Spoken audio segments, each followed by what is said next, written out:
Praise God, purihin po ang Diyos. Isang mapagpalang umaga po sa buhay ng bawat isa sa atin. Lalo tigit po sa ating pong Panginoong Jesucristo. Ang Diyos po ay napakabuti sa buhay po natin at patuloy po tayong binibigyan ng pagkakataon sa umaga pong ito na tayo po ay lumapit sa Kanya. Patuloy na magtiwala sa biyaya at habag na ipinagkakaloob ng Diyos sa buhay ng bawat isa sa atin. Kaya salamat po sa Panginoon na napakalaking pribilehiyo po sa amin na patuloy pong magamit po sa gawain po ng Panginoon. Ang ating pong live devotion ay nandito po ngayon sa lugar po ng Bulacan, San Jose del Monte at sa pangunguna po ng ating lingkod na Pastor Luis Bailon po. Kaya bago po ang lahat, tayo po ay pumikit at tayo po ay manalangin. Hingin natin yung pagsama ng Diyos sa umagang ito sa buhay ng bawat isa po sa atin. Aming Ama, aming Diyos na makapangyarihan sa lahat, diyan sa langit na bayan, sa pamagitan ng inyong anak na si Kristo Jesus na namatay at nabayubay sa krus ng Kalbaryo po para sa layunin ng kaligtasan ng aming kaluluwa. Maraming salamat po sa inyong dakilang pag-ibig, habag, at sa buhay ng bawat isa po sa amin na patuloy naming nararanasan. Hayaan niyo po, Panginoon, sa umaga pong ito na patuloy po kaming umasa lamang sa inyo. Patuloy po kaming magtitiwala lamang sa inyo, Panginoon, sa lahat ng aspeto po ng aming mga buhay. Hayaan niyo po, Panginoon, na sa kabila pong screen, Panginoon, ay sa lahat po ng nakikinig, ay patuloy po kayo, Panginoon, na kumilos po sa buhay nila.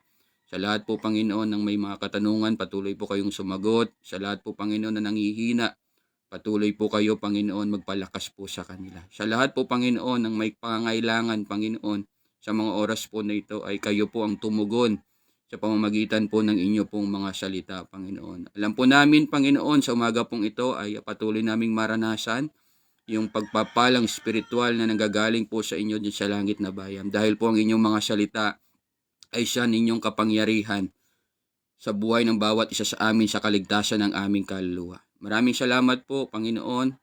Hayaan niyo po, O Diyos, na inyong banal na dugo ay patuloy pong lumukob sa buhay ng bawat isa sa amin at ang iyong banal na espiritu, Panginoon, ang siyang manguna sa bawat isa sa amin. Hipuin niyo po ang aming puso, Panginoon, sa umaga pong ito at anuman po, Panginoon, na gawa ng kaaway, plano ng kaaway sa umagang ito para po magtagumpay po sa inyo. Sa amin, Panginoon, ay wala po yung kapangyarihan, kundi tanging yung plano po ninyo, tanging yung kalooban po ninyo, Panginoon, sa umaga pong ito. Ang siya pong mapangyari, Panginoon, dahil po pagmamay-ari niyo po kami, Panginoon. Dahil po niligtas niyo po kami, Panginoon. Maraming salamat po. Sa inyo namin ibinabalik sa umaga pong ito ang lahat ng papuri, parangal, pagsamba at pagdakila sa tanging pangalan mo lamang, Panginoong Hesus. Amen and amen. Purihin po ang Panginoon at ulitin ko po, isang pagpalang umaga po sa buhay ng bawat isa sa atin. Kaya hayaan niyo po sa umaga pong ito, ang ating pong pag-aaralan ay kinuha ko po sa aklat ng mga Lucas, Kabanata 23, talatang 42 at hanggang 43. Ito po ang sinasabi ng salita ng Panginoon. At sinabi pa nito, Jesus, alalahanin mo ko kapag nakaghahari ka na. Sumagot si Jesus, sinabi ko sa iyo, isasama kita ngayon sa paraiso. Ang ating pong pag-uusapan ay pinamagatan ko pong God's wants sa buhay po ng bawat isa sa atin. Hayaan po natin sa umaga pong ito na mapag-aralan natin yung gusto ng Panginoon sa buhay ng bawat isa sa atin. No, hayaan po natin na maunawaan natin ng lubos yung tanging layunin ng pananampalataya ng bawat isa sa atin. Yung tanging layunin ng Panginoon kung bakit niya iniwan yung kanya pong kalalagayan bilang Diyos. doon sa langit at bumaba po siya dito sa lupa para po maipakita niya sa atin yung tanging layunin niya, yung tanging gusto niya sa buhay ng bawat isa sa atin. Alam niyo po, mga kapatid ko sa Panginoon, yung picture ng cross ni Kristo, nung unang panahon po ay kahiya-hiya. Nung unang panahon po, yung picture ng cross ni Kristo ay isa pong pangit na dinadalhan ng isang taong makasalanan. Ngunit nung namatay po ang Panginoon sa krus ng Kalbaryo ay nagkaroon ng kabuluhan yung image ng cross sa buhay ng bawat isa sa atin. At yung picture po ng cross na yon na dati po ay kahiya-hiya, ngunit nung ang Panginoon ay napako po doon sa krus ay nagdulot po ito ng isang malaking pagpapala sa atin, yung krus po ni Kristo. At walang iba po na yung picture ng krus ni Kristo sa panahon natin ngayon, pag tiningnan po natin yon ay para po sa kaligtasan ng ating kaluluwa. Pag tiningnan natin yung cross, ay walang iba kundi yung una nating maisip, yung pagliligtas ng Diyos sa atin.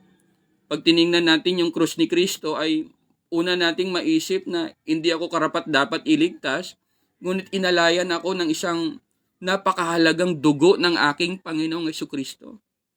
Pag makita natin yung cross sa panahon natin ngayon, maalala natin yung pag-ibig ng Panginoon sa buhay ng bawat isa sa atin. Kaya mga kapatid ko sa Panginoon, sa umaga pong ito ay hayaan nating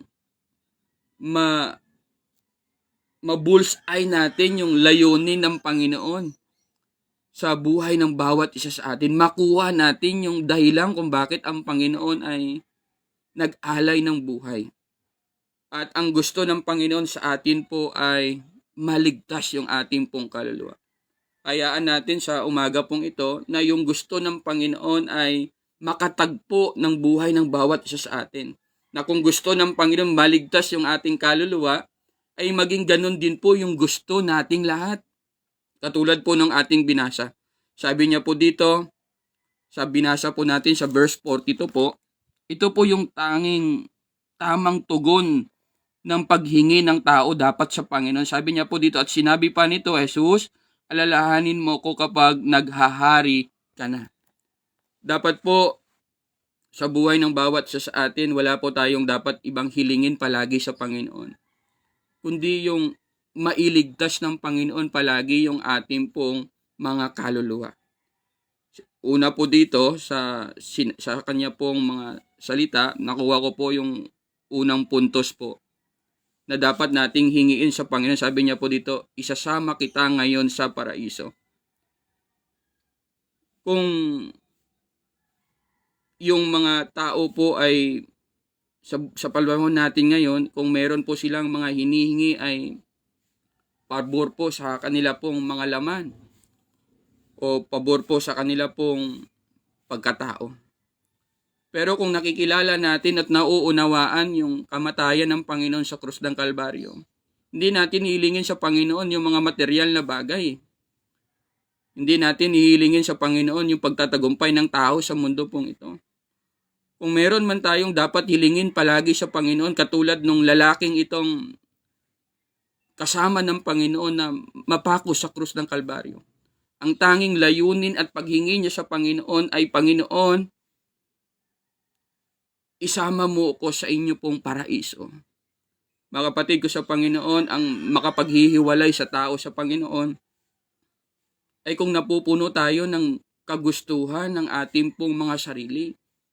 Kung napupuno po tayo ng kagustuhan ng ating pong mga laman.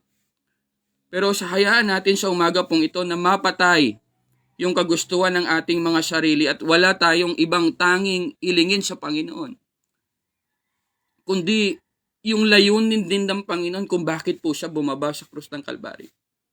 Hindi po siya bumaba sa krus para po mabigyan ng katugunan yung pangangailangan ng ating pong mga katawan. Hindi po ganon. Kung meron man siyang pangunahing layunin kung bakit po siya namatay sa krus ng Kalbaryo, iniwan niya yung kalagayan ng pagiging Diyos na inaawitan po siya doon sa langit na banal na makapangyarihang Panginoon. Yung tanging layunin niya ay yung nakita niya yung tayong lahat ay hindi nakapasa sa pamamantayan ng Panginoon dahil tayong lahat ay makasalanan. Nung dinudungaw tayo ng Panginoon doon sa langit, nakita niya tayong lahat na tao, tayong lahat ay mapapahamak. Kaya ang Panginoon, yung tanging layunin niya kung bakit po siya bumaba, ay para iligtas po yung ating mga kaluluwa. At ngayon po, nagdudulot po ito ng punong-puno ng pagtatakwil ng sarili po nating mga kagustuhan. Hindi po tayo katulad nung tao na nung napako po ang Panginoon sa krus ng Kalbaryo. Meron pong mga taong sumigaw. Meron pong 3 klase ng tao. Pero pare-parehas po yung sigaw nila doon sa ating Panginoong Jesucristo. Dapat po hindi po ganun yung sigaw natin sa Panginoon. Baka meron po iba dito sa atin kaya tayo lumalapit sa Panginoon kasi meron po tayong pangailangan po sa ating pong mga sarili. Hindi po ganoon. Kung meron man pong pangunahing kailangan yung sarili natin na tinugunan ng Panginoon sa krus ng Kalbaryo, kapatid, yung mapapahamak yung kaluluwa mo, ngunit binigyan ng Panginoon ng kaligtasan. Meron pong 3 tao na nakita ko po dito sa Biblia na pare-parehas po yung sigaw nila. Tingnan nyo po. Sa verse 35 po, ito yung sabi po, ang mga taong na may nakatayo roon at nanood habang si Jesus ay kinukutya ng mga pinunong bayan. Sinabi nila, iniligtas niya ang iba, iligtas niya ngayon ang kanyang sarili kung siya ang Kristo na hinirang ng Diyos. Sa verse 37 po, ito po yung sigaw ng mga taong nanunood habang po pinapako ang Panginoon sa krus ng Kalbaryo. Ito naman po, yung mga kawal naman po. Kasabay ng ganitong panunuya, kung ikaw ang hari ng mga Hudyo, iligtas mo ang iyong sarili. Pangatlo po, yung kriminal po na sa katabi po ng ating Panginoon, sabi niya rin po dito, tinuya rin siya ng isa sa mga salaring napako sa tabi niya. Hindi baga ikaw ang Kristo, iligtas mo ang iyong sarili at pati na rin kami. Mga kapatid ko sa Panginoon, napakabuti ng Diyos sa buhay natin. Kung meron mang isinisigaw yung mga tao sa paligid natin ay walang iba kundi yung pagiging makasarili. Kung totoo ngang ikaw ay Kristo, iligtas mo yung sarili mo dyan sa krus ng Kalbaryo. Pero ang Panginoon na hindi po selfish. Katulad po ng sigaw ng mga tao. Na kung sila ay sigaw nila, iligtas ng Panginoon yung kanya pong sarili doon sa krus at hindi po mamamatay. Baliktad po ang Panginoon. Kasi po ang tanging layunin ng kanyang pagbaba dito ay mamatay para po sa atin. At marami po sa atin sa panahon natin ngayon na kung ikaw nga ay Kristo, sa pagiging selfish na kaisipan ay kung ikaw po ay Kristo, sabi niya, pagalingin niyo nga po ako sa karamdaman. Oo, ang Panginoon ay nagpapagaling. Hindi na po natin basihan yun dahil makapangyarihan po ang ating Panginoong Hesus. Pero ang tanging layunin talaga ng Panginoon sa buhay natin ay yung maligtas po yung ating kaluluwa. Hindi po siya selfish katulad natin, na katulad ng sigaw ng 3 pong mga uri ng taong ito, na bumaba ka rin yan sa krus at iligtas mo yung iyong sarili. Makapangyarihan ang Panginoon at may kakayanan siyang magligtas ng kanyang sarili, pero hindi niya po ginawa yun. Kasi nakikita niya na pag ginawa niyang magiging selfish din sa sarili niya, maraming tao ang mapapahamak. Tayong lahat ay mapapahamak kung ililigtas ng Panginoon yung kanyang sarili sa krus ng Kalbaryo. Kaya mga kapatid ko sa Panginoon, napakabuti ng Panginoon sa lahat ng antas ng ating buhay. Hindi siya nagkulang sa atin. Dahil ang pangunahing tugon ng Panginoon sa buhay natin ay yung iligtas. Kahit hanggang sa dumating sa yugto ng buhay niya na ipako po siya sa krus ng Kalbaryo at magiging kahiya-hiya yung kanyang kamatay, hindi niya po inisip yun. Alam niyo po na kahit po kunting kurot lang, kahit kunting kagat ng lamok, hindi karapat-dapat ang Panginoon sa kanya pong kalalagayan bilang isang Diyos na makapangyarihan sa lahat. Pero tiniis yun ng Panginoon. Alang-alang lang po maligtas yung ating pong mga kaluluwa. Kaya mga kapatid ko sa Panginoon, nawa po yung layunin ng Panginoon kung bakit po siya namatay sa krus ng Kalbaryo, yun din po yung magiging layunin ng bawat isa sa atin. Ano po yun? Wala na pong iba. Kung meron man pong pagpapalang ibigay sa atin ng Panginoon sa material na bagay, salamat Panginoon. Kung meron mang kagalingan sa ating mga karamdaman, salamat po Panginoon. Pero kung meron mang pangunahing ibinigay ang Panginoon sa buhay ng bawat isa sa atin na dapat nating ipasagpasalamat sa Panginoon, panghawakan nating matibay, walang iba, yung layunin ng kamatayan ng Panginoon sa krus ng Kalbaryo. Yung kaligtasan po ng ating kaluluwa. Ngayon po, mga kapatid ko sa Panginoon, meron po akong dalawa pong nakita na magbibigay sa atin ng malakas na puwersa na magtutulak sa atin para katagpuin natin yung nais ng Panginoon sa buhay natin. Una po, kailangan natin ng takot palagi sa Panginoon. Sabi po dito sa verse 40 po, ito pong sinasabi ng salita ng Panginoon. Ngunit pinagsabihan naman ito ng kanyang kasama. Wala ka na bang takot sa Diyos? Ikaw ay pinapaparusahan ding tulad niya. Kita niyo po, yung taong tumutuya sa Panginoon na iligtas mo yung sarili mo. Tinuturuan niya yung Panginoon na magiging selfish pero hindi ganun yung Panginoon. Sabi niya, wala ka bang takot sa Panginoon? Alam niyo po, purihin po ang Panginoon sa buhay nung kasama niya sa krus nung sila po ay mamatay. Dahil naunawaan niya yung gusto ng Panginoon sa buhay niya. Mga kapatid, sa umaga pong ito, punuin natin yung ating pangingibang bayan, yung ating pong pamumuhay dito sa lupa. Punuin nga po natin ng takot sa isang makapangyarihang Diyos na may lalang ng langit at ng lupa. Kailangan natin ng takot sa umaga pong, hindi yung takot na palayo sa Panginoon, kundi yung takot na kailangan nating palaging lumapit sa Panginoon. Kasi alam natin na pag lumayo tayo sa Panginoon, wala tayong kakayanan. Yung takot na pag lumayo tayo sa Panginoon, alam nating mapapahamak yung ating mga kaluluwa. Yung takot na pag lumayo tayo sa Panginoon, alam nating mapapahamak o wala na talagang kabuluhan yung buhay ng bawat isa sa atin. Kaya mga kapatid ko sa Panginoon, punuin natin yung ating takot, yung ating buhay paglilingkod sa Panginoon na may banal na pagkatakot po sa ating Panginoong Hesus. Nalala ko po yung talata pong sa aklat po ng Josue, nung yung babae pong si Rahab ay itinago niya po yung tatlong lalaking nag-espiya po doon nung pumunta po sa lugar niya. Ito po yung pagkasabi ni Rahab, bakit po niya itinago yung mga lalaking espiya po doon na pumunta po sa kanilang mga lugar. Hayaan niyo pong basahin ko po. Sabi niya po dito, kinilabutan kami nang marinig ang mga balitang iyon, natakot kaming humarap sa iyo, sapagkat si Yahweh na inyong Diyos ay Diyos ng langit at ng lupa.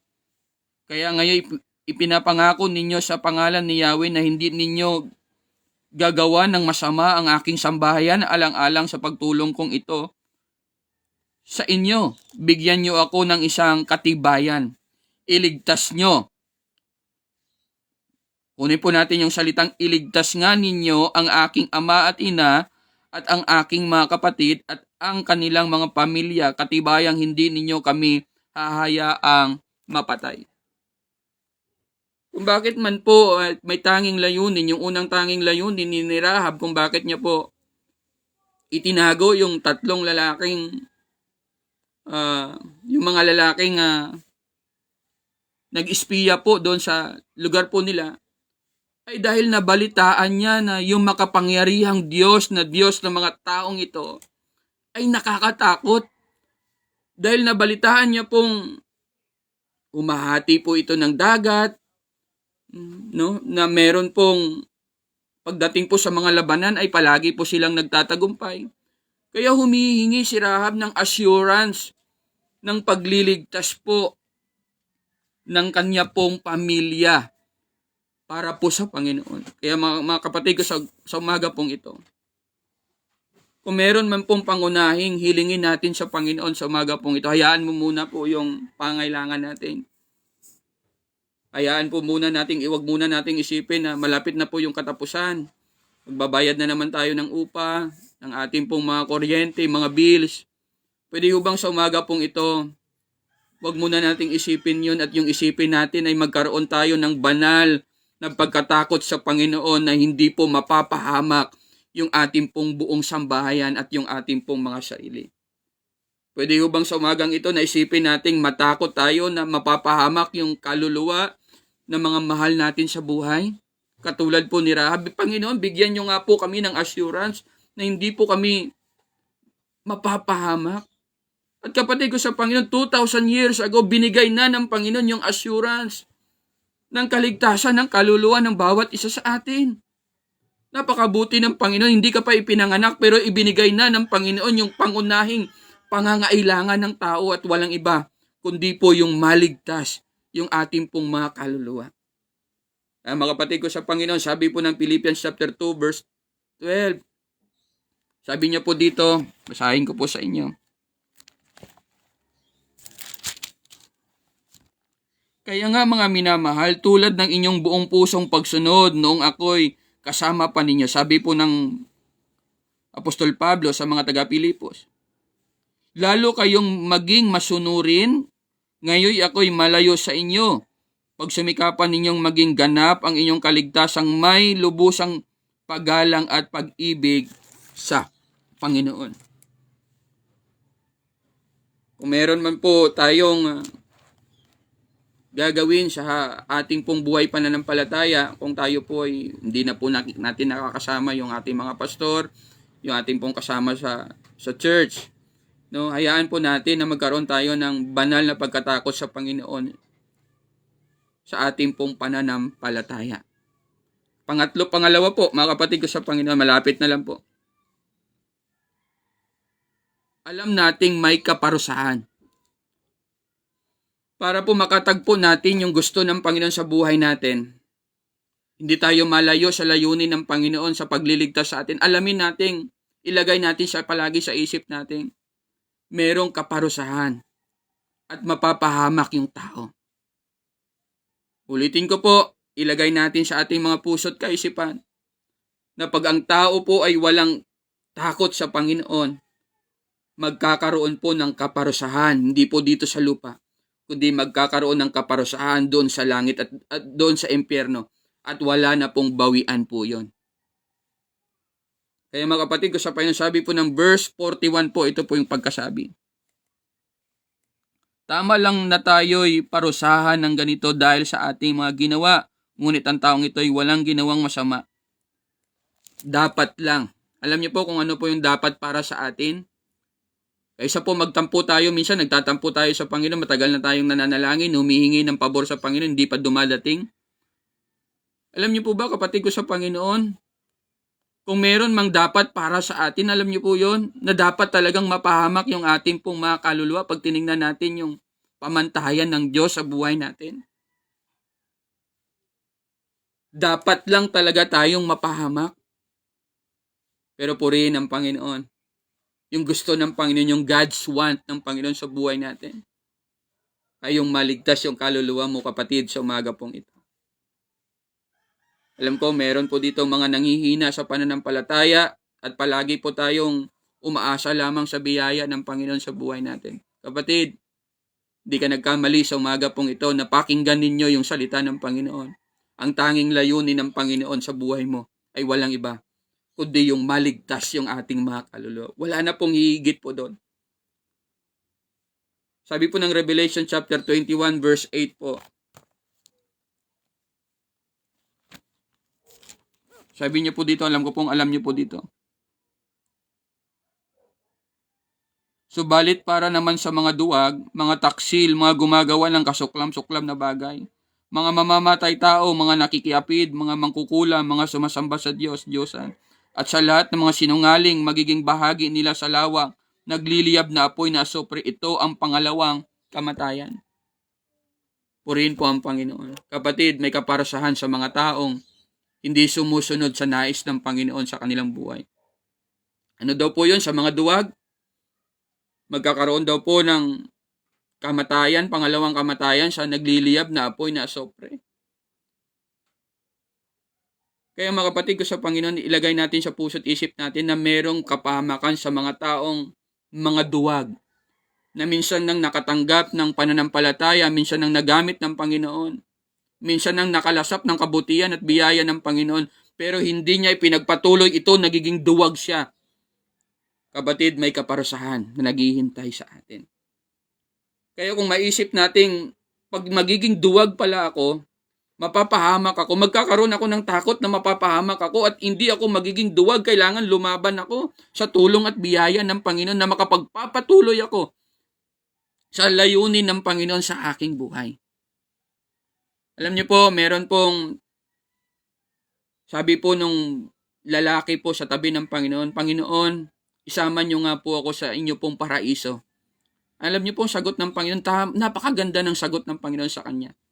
Sabi ng Panginoon, ngayon din, kakasamahin kita sa aking paraiso. Kapatid, sa umagang ito, sabihin mo sa Panginoon yan. Mawawala yung stress mo sa buhay, yung kawalan ng pag-asa. Kapatid, merong inihandang paraiso ang Panginoon para sa iyo.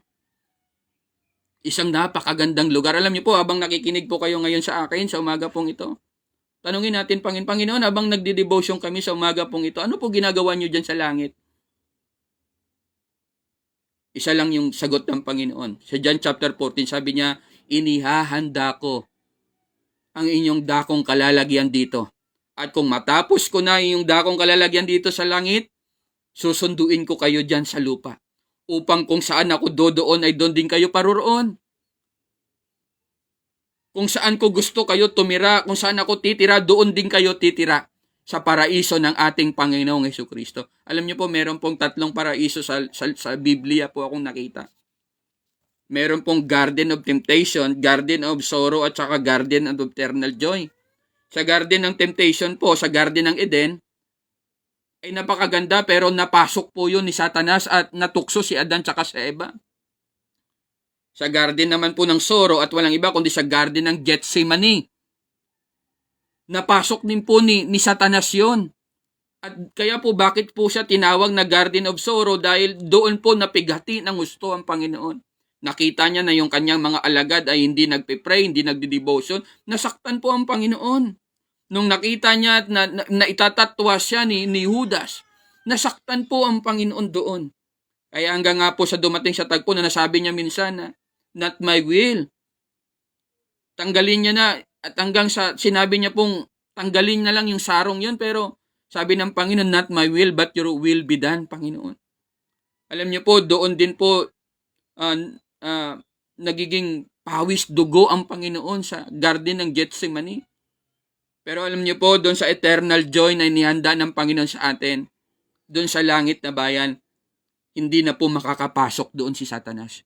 Kung sa Garden ng Gethsemane, nakapasok si Satanas doon. Kung sa paraiso ng Gethsemane, nakapasok si Satanas doon. Sa paraiso ng Eden, nakapasok si Satanas doon. Mga kapatid ko sa Panginoon, doon sa eternal joy na inihanda ng Panginoon para sa iyo, para sa akin. Hindi na makapasok si Satanas doon at hindi na makapandaya pa na mga taong iniligtas ng Panginoon. Napakabuti ng Diyos sa buhay natin. Ang tanging layunin ng Panginoon sa buhay natin ay yung maligtas ng ating kaluluwa. Kaya masabi ng Panginoon, huwag kayong mag-impok ng kayamanan dito sa lupa, doon kayo sa langit mag-impok. Kasi alam niya na hindi na doon mananakaw ni Satanas kung ano man yung ating pinag-iimpukan dito sa lupa. Kasi hindi na pwedeng makapasok si Satanas doon sa langit. Napakaganda ng Garden ng Eden pero napasok ni Satanas yon at natukso na po yung tao. Pero wala nang mas gaganda pa siya inihanda ng Diyos para sa mga taong sumusunod at sumasampalataya sa Kanya. Kaya mga kapatid ko sa Panginoon, hayaan natin pakanasain natin yung inihahanda ng Diyos para sa atin. Kung dito sa lupa, tuwing buwan, inaalala mo yung bayarin ng tubig, inaalala natin yung bayarin ng bahay. Kapatid, doon sa inihanda ng Diyos, hindi na natin alalahanin yon. Dahil sa umaga pong ito, yung tanging alalahanin natin ay makatagpo natin yung ninanais ng Panginoon sa buhay ng bawat isa sa atin. Nawa po ay makatulong sa atin yung salita ng Panginoon na Kanya pong pinagpala sa umaga pong ito na magbibigay po sa atin ng kalakasan, magbibigay po sa atin ng hamon para ipagpatuloy natin yung layunin ng Panginoon sa buhay ng bawat isa sa atin. Kapatid, mahal na mahal po tayo ng ating Panginoong Jesucristo. Kaya sa umaga pong ito, napakabuti ng Panginoon sa atin. At hanggang dito na lang po yung ating pong pag-aaralan. Alam nyo, napakasarap. Napakasarap na mapag-aralan natin yung salita ng Panginoon. Kaya purihin ng Panginoon sa programang ito ng pag-aaral ng salita ng Panginoon sa umaga pong ito. No, mga ginamit ng Panginoon na mga lingkod niya para ipagtaguyod o umpisahan yung mga ganito pong gawain. Kasi ang totoo, ito po talaga yung kailangan nating mga mananampalataya. Yung palaging mag-aaral, magbubulay ng salita ng Panginoon. Kasi ito lang yung magbibigay palagi ng lakas sa atin. Napakahina natin. Wala tayong kakayanang magtagumpay sa mundong ito, sa gawang at lalang ng kaaway kung wala yung salita ng Panginoon. Kaya pagpalain ng Panginoon yung mga taong ginagamit po niya sa live devotion, palagi para po sa atin. Thank you, Jesus. Salamat po, Panginoon, sa umaga pong ito. Tayo po ay manalangin at tayo po ay humingi ng patnubay ng Panginoon sa umaga pong ito. Panginoon, maraming salamat po sa inyo pong mga salita na amin pong napag-usapan sa umaga pong ito. At hayaan niyo po, Panginoon, na yung tanging layunin po ninyo kung bakit po kayo bumaba mula sa langit papunta sa lupa ay yung maligtas yung aming kaluluwa. Hayaan niyo po, Panginoon, na ganun din po yung layunin ng aming pananampalataya. Yung maligtas yung aming mga kaluluwa. Wala na pong iba, Panginoon. Kung meron man po kayong idadagdag pa sa amin, maraming salamat po. Maraming salamat sa mga buhay. Maraming salamat sa lahat ng mga material na pagpapala na nagmumula po sa inyo. Maraming salamat po, Panginoon, sa mga kagalingan na mga karamdaman, Panginoon, na naranasan ng bawat isa sa amin. Sa lahat po na nagkulang pinansyal na pinagpala niyo po, maraming salamat po, Panginoon. Pero, Panginoon, wala nang hihigit pa nung binigyan niyo po ng katugunan yung totoong pangangailangan ng tao at walang iba, yung maligtas po yung aming kaluluwa. Maraming salamat po, Panginoon. Hayaan niyo po, Panginoon, na magiging kalakasan po namin yung inyong mga salita sa umaga pong ito. At ito po inyong kapangyarihan na magdudulot ng ikalalakas at ikaliligtas ng bawat isa sa amin, Panginoon. Maraming salamat po. Napakabuti po ninyo. Hindi po kayo nagkukulang noon, ngayon at magpakailanman, Panginoon. Pagpalain niyo nga po ulit, Panginoon, yung mga tao, Panginoon, na nasa kabilang screen na nakikinig sa umaga pong ito. Bigyan niyo nga po, Panginoon, ng kagaanan yung puso nila sa lahat po ng mga nabibigatan. Sa lahat po, Panginoon, na nawawala ng pag-asa, punong-puno ng stress sa buhay, Panginoon. Holy Spirit, patuloy niyo nga po, Panginoon, yakapin ang bawat isa sa amin sa umaga pong ito. Iparamdam niyo po sa amin na mula noon hanggang ngayon ay totoo kayong Diyos na totoong nagmamalasakit sa bawat isa sa amin. Maraming salamat po, Panginoon, sa buhay at lakas sa umaga pong ito na nanggaling po sa inyo. Sa lahat ng biyaya, pagpapala at pabor, Panginoon, na naranasan namin sa araw-araw po ng aming buhay ay patuloy naming pinagpapasalamatan. Salamat din po sa buhay po ng aming pong mga tagapanguna, Masaredo family, Panginoon, na patuloy pong ginagamit na magiging gabay at pagpapala po sa buhay ng bawat isa sa amin. Kayo po, Panginoon, ang magbalik ng pagpapala sa kanilang mga buhay, higit po sa kanila pong mga inaasahan po, Panginoon. Patuloy niyo po silang gamitin, pagpalain, Panginoon, punuin niyo po sila palagi ng knowledge and wisdom na nagmumula po sa inyo, Panginoon, upang patuloy nilang maparangalan ang inyo pong dakilang pangalan, Panginoon. Magawa po nila, Panginoon, yung layunin po ninyo sa buhay po nila, Panginoon. Salamat po sa kanilang mga buhay, Panginoon, at salamat po sa inyong anak na si Kristo Jesus, Panginoon, na nag-alay ng buhay para sa amin. Patuloy namin itong pinagpapasalamatan, patuloy namin na-appreciate, Panginoon, yung kabutihan nyo sa buhay po ng bawat isa sa amin. Kung ano man po ang gagawin ng bawat isa, sa umaga pong ito, may pupunta sa trabaho, Panginoon, ano man po ang gagawin nila, mag-aalaga po ng kanila pong pamilya, sa mga magulang po, Panginoon. Samahan niyo po sila, Panginoon, at patuloy pong maranasan nila yung pabor na nagmumula po sa inyo, Panginoon. Maraming salamat po. Biyaya, kapayapaan at habag ng Panginoon ay sumagana sa amin pong lahat. Sa inyo pong lahat ng papuri, parangal at pagsambat, pagdakila, sa pangalan niyo lamang, Panginoong Yesus. Amen and amen. God bless po sa lahat at purihin po ang Panginoon sa buhay ng bawat isa sa atin. Salamat po.